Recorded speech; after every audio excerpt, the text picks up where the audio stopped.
取った方がいいのかやっぱ。ちょっとワイヤーが結構ワイヤリングがちゃんなやな。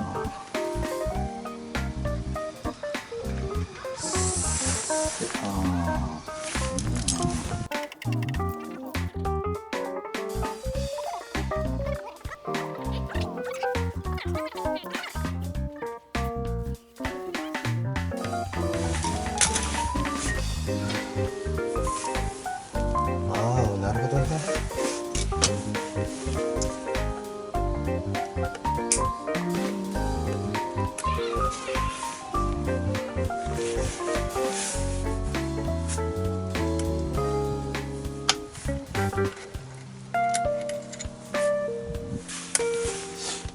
なくしたから嫌なんで。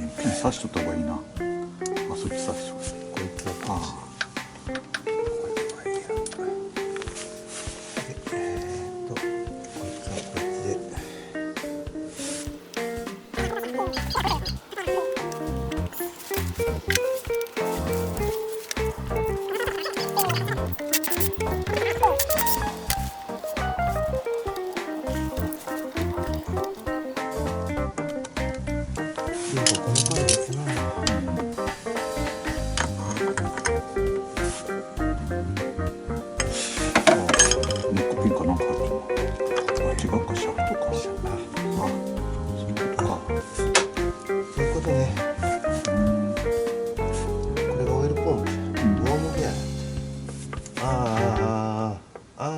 なるほどね。ぐるぐる回してから送り込むやつやな。あれ俺一番奥にリングパッキンが入っちゃうな。これだけやな。それだけやな。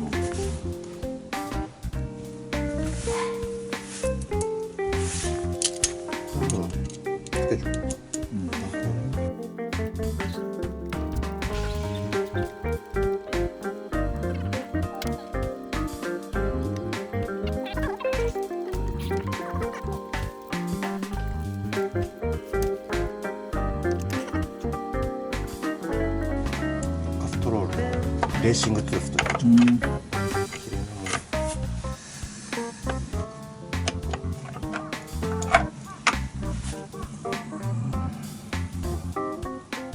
綺麗なもんやな。うん、綺麗やな。で、ここのオーリングとここのオーリング買ってる。で、ストレーナーここにあるけ。ストレーナー外して、ストレーナー掃除して、配管外して、で、これオイルポンプなの。ギアポンプ。ギアオイルポンプで中ばらして掃除して、ここら辺は帰っちゃう。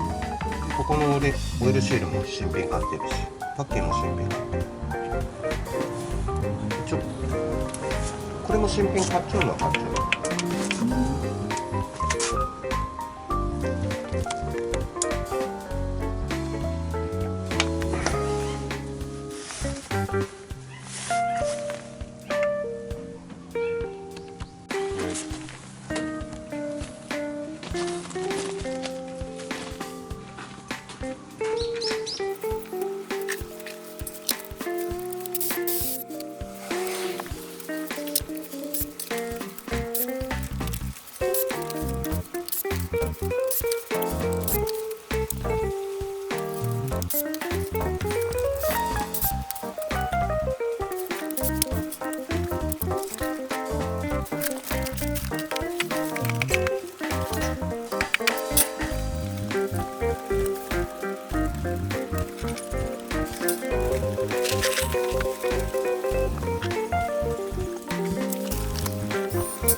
29。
やめ